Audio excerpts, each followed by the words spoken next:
할렐루야! 안녕하십니까? 샬롬교회 왕덕봉 목사입니다. 연휴로는 길었지만요, 방학으로는 짧은 가을방학이었습니다. 추석들 잘 보내셨는지요? 이제 날씨가 많이 추워졌죠? 항상 건강에 유의하시기 바랍니다. 드디어 이번 주 토요일 날 저희 샬롬교회 개척 예배를 드립니다. 그동안 기도와 많은 후원 감사드리고요. 더욱 많이 생각나실 때 기도해 주시기 바랍니다. 오늘 시편 91편은 150편 중에 이제 4권이 시작되고요. 또 이제 표제를 가지지 않는 시편이 34개나 있습니다. 근데 그 34개 중에서 우리 4권에는 표제를 가지지 않는 것이 17군데 중에 10개나 됩니다. 본시에 대한 저자는 불분명하고요. 그러나 피난처 되시는 하나님의 은혜를 찬송하는 찬송시만큼은 확실합니다. 모두 16절로 구성되고 있고요. 각 구절마다 하나님의 은혜를 직접적으로 간접적으로 나타내는 구절들이 있습니다. 1절에는 은밀한 곳, 그늘 아래. 2절에는 나의 피난처, 나의 요새, 나의 의뢰하는 하나님. 3절에는 건지실 것. 4절에는 덮으시리니 그 날개 아래로 피하리로다. 방패와 손방패. 9절에 나의 피난처, 또 거처. 11절에 지키게 하심. 그리고 12절에 붙들어, 이런 표현들이 요소에 있습니다. 한편 본시는 지존자이신 하나님을 보호받을 거처로 삼는 자들의 고백이, 또한 그들의 신앙이 나타나는 그러한 시의 내용이 되겠습니다. 1절, 2절 보겠습니다. 1절은 본시의 내용 전체가 이 91편 전체를 요약하는 하나의 절이라고 생각합니다. 시인은 하나님을 지존자, 전능하신 자로 표현하면서 하나님에 대한 신앙 고백이 담겨져 있죠. 시인은 인간이 거처로 삼아야 할 곳을 은밀한 곳과 그늘 아래를 제시합니다. 하나님은 그만큼 깊고 긴밀한 교제를 나누는 것을 나타내는 것이라고 할 수 있습니다.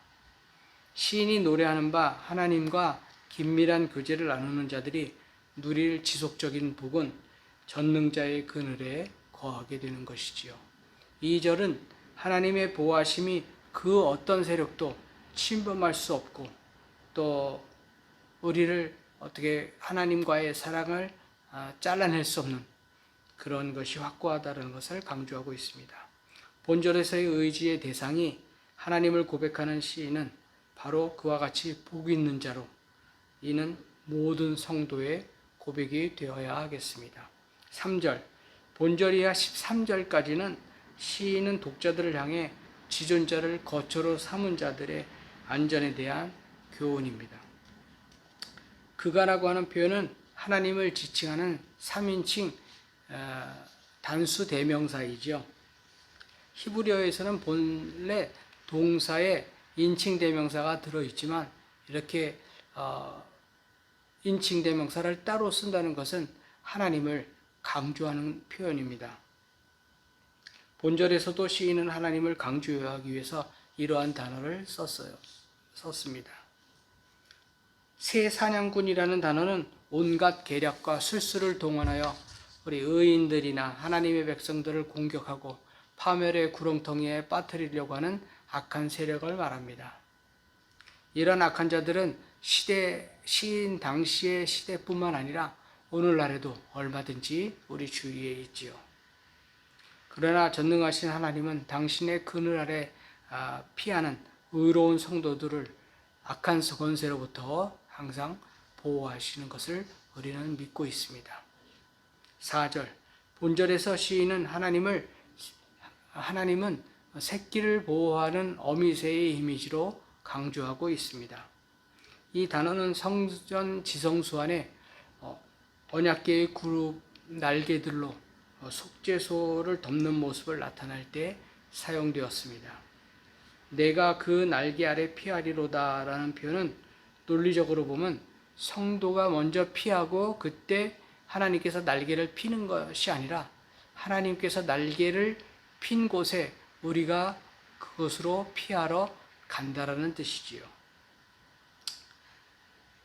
그렇게 순서를 바꾼 것은 하나님 구원의 은총을 강조함과 동시에 은신처를 제공하시는 하나님의 행동이 선행됨을 나타내고 있는 것입니다.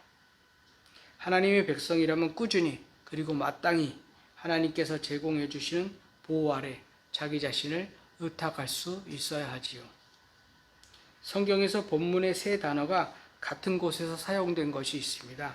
룻기에서 보아스가 룻을 칭찬하면서 그녀가 하나님의 날개 아래 보호를 받는다라는 세 단어를 여기서도 썼었던 것이죠. 바로 그 문장이 이 세 개의 단어로 만들어진 것입니다. 이러한 사실과 연관지어 볼 때 본절에서 시인이 권면하는 것은 하나님의 백성이 우상을 의지하지 않고 참 신이요 유일하신 하나님이신 여호와만을 우리가 진실하게 의지해야 한다는 것입니다. 5절, 6절. 5절과 6절은 4절 뒤에 나오는 바 하나님의 진실하심이 방패와 손방패가 된다는 결과를 제시합니다. 이 두 절에서 가장 강조하고 있는 표현은 바로 너는 두려워 아니하리로다 입니다. 5절은 삶의 모든 순간마다 예기치 않게 우리에게 각종 위험과 난간을 나타나지요. 밤에 일어나는 공포는 과거 이스라엘 백성들이 출애굽할 때 하나님의 사자가 애굽에 나타나 모든 장자들을 다 죽이는 그런 어마어마한 큰 사건을 연상케 합니다. 밤은 어둡다는 사실 때문에 그 자체로 모든 사람들에게 두려움의 상징이죠. 그런데 그 밤에 공포스러운 사건이 발생한다면 그것이 대낮에 일어날 때보다도 사람에게 주는 공포는 배가 될 것입니다. 그러나 하나님의 보호하심을 받는 자들은 그런 상황에서도 두려워할 필요가 없다는 것이지요. 6절은 어느 때든지 발생할 수 있는 질병을 나타냅니다. 그러한 질병의 위기 가운데서도 시인은 하나님을 경외하는 자는 두려워하지 않으며 하나님께서는 그를 지켜 보호하신다고 하시는 겁니다. 본문의 이러한 표현은 사막 지역인 팔레스타인의 기후를 생각하면 뜨거운 대낮의 그 햇빛 때문에 일사병이 생기고 열사병이 생긴다는 것을 볼 수 있습니다.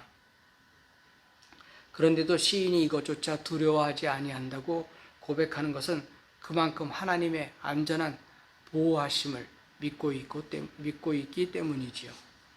7절, 8절.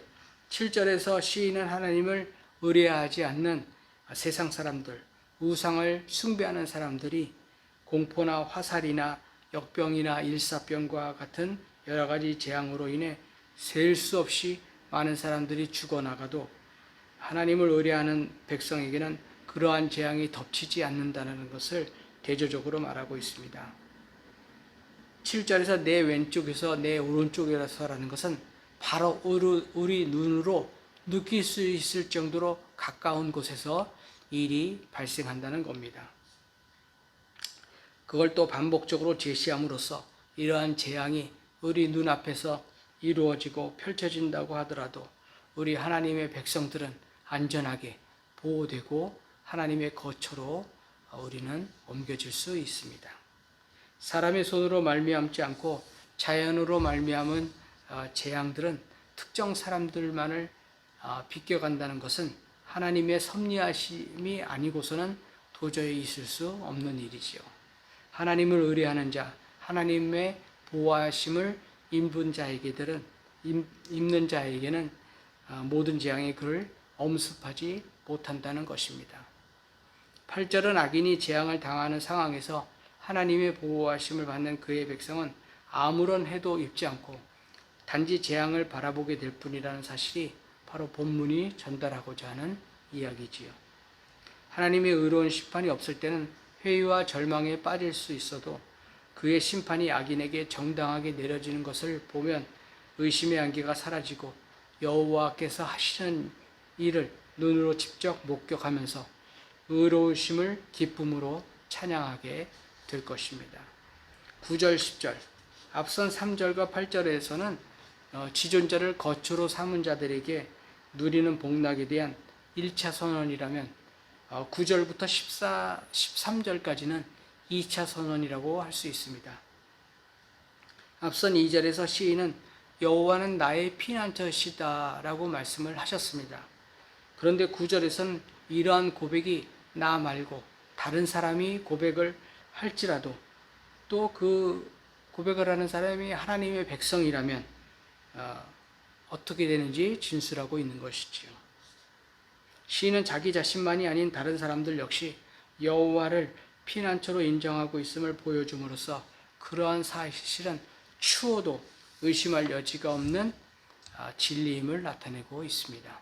10절이야 13절까지는 앞선 9절에 나온 것처럼 지존자를 거처로 삼은 자에게 미치는 축복을 제시하고 있습니다.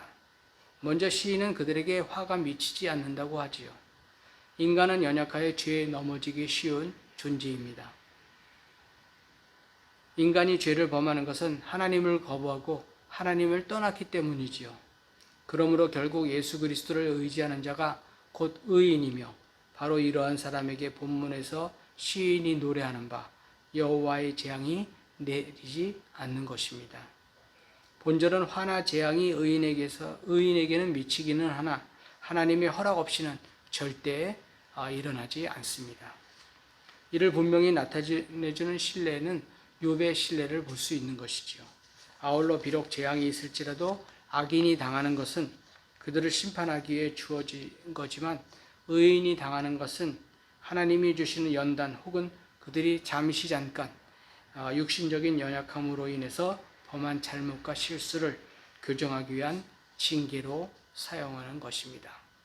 12절 11절은 여호와께서 그의 천사들을 사용해서 당신의 백성들을 보호하신다는 사실을 말하는 것으로 상반절은 하반절의 이유가 됩니다. 내 모든 길에서라는 것은 하나님은 그의 백성의 여행길에 나섰을 때 그를 특별히 도우신다는 의미로 이해할 수 있습니다. 본절은 하나님이 천사들에게 명령하셔서 하나님의 백성들의 모든 삶을 지켜보시고 보호하신다는 것이지요. 12절은 예수님이 광야에서 마귀에게 시험을 당할 때에 마귀가 성전 꼭대기에서 뛰어내리라고 했던 그 구절을 인용한 것입니다. 발이 돌에 부딪힌다라는 것은 협의적으로는 실족이지만 광의적으로는 실패를 의미합니다. 여기서 돌은 사람이 걸려 넘어지게 하는 종류의 역경이나 또 재난에 대한 은유적 표현이지요. 비록 시련 가운데 있다고 하더라도 이로 인하여 파멸하는 데까지 이르지 않도록 하나님께서는 우리들을 항상 지켜 보호하시는 것입니다. 13절, 앞선 12절이 하나님께서 보내주신 그 천사의 특별 보호를 받는 성도에게 주어지는 축복에 대한 소극적 표현이라면 오늘 13절은 적극적인 표현입니다. 발로 밟는다는 표현은 전쟁에서 승리한 정복자가 피해자의 머리를 밟아 승리를 외치는 그러한 승리를 확인하는 고대 근동의 관습을 염두에 둔 표현이죠. 14, 15, 16절 14절 이하 마지막 절까지는 지존자를 거처로 삼은 자들이 누릴 복락의 선언에 대해서 마지막 단락입니다. 14절은 지존자를 사랑하는 자들의 복락에 대한 하나님의 선언이죠. 하나님께서 저를 건지시고 높이시는 이는 저가 하나님을 사랑하기 때문입니다. 사랑한다는 표현은 하나님으로부터 절대로 떨어지지 않으려고 하는 뜨거운 마음으로 하나님을 사랑하는 자들을 건지시겠다는 말씀입니다. 당신을 사랑하는 자들에게 구원을 베푸시는 것은 과거나 현재나 미래나 변함이 없지요. 하나님께서 진히 그것을 직접 화법으로 말씀하고 계십니다.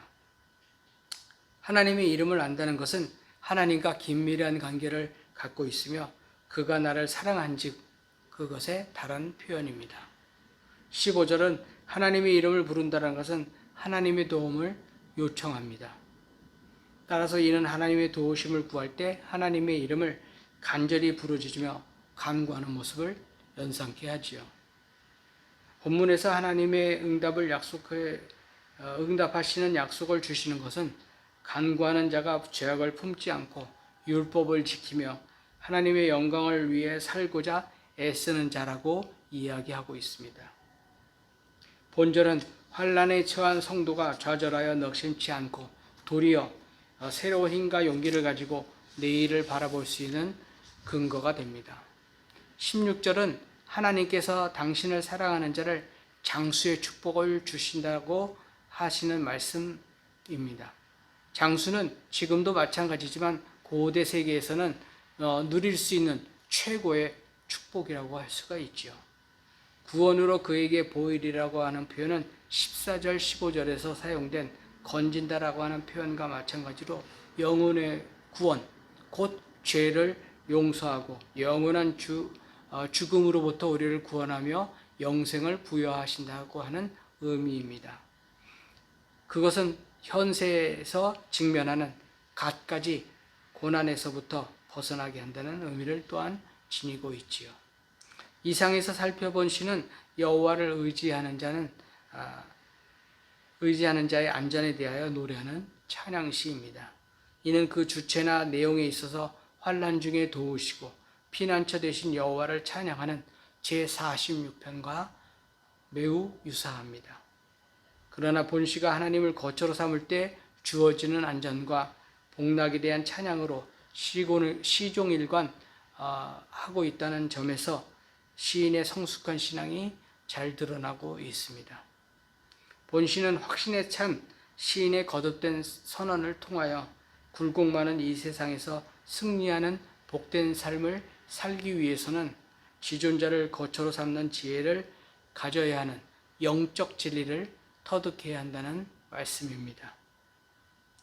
우리 역시 본시의 말씀을 인도자로 삼아 험난한 이 세상에서 하나님의 보호하심을 받고 보장받는 복된 삶을 살아야 함을 주님의 이름으로 축원합니다. 기도하겠습니다.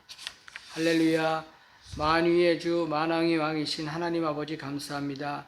우리는 보이지 아니하시는 하나님을 믿으려고 하지만 너무나 연약하고 부족하기에 내 뜻대로 살려고 발버둥칩니다.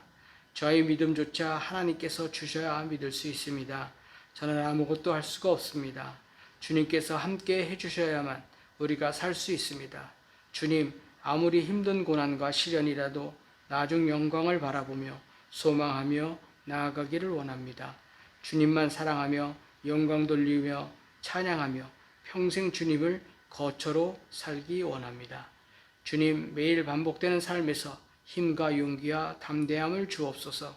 우리가 사는 날 동안 예수 그리스도를 증거하는 삶이 가장 복되고 가장 가치 있는 일인 것을 믿고 나아갑니다. 거룩하신 예수 그리스도의 이름으로 기도드립니다. 아멘. 위대하신 하나님께서 우리의 거처가 되심을 믿으시기 바랍니다. 샬롬.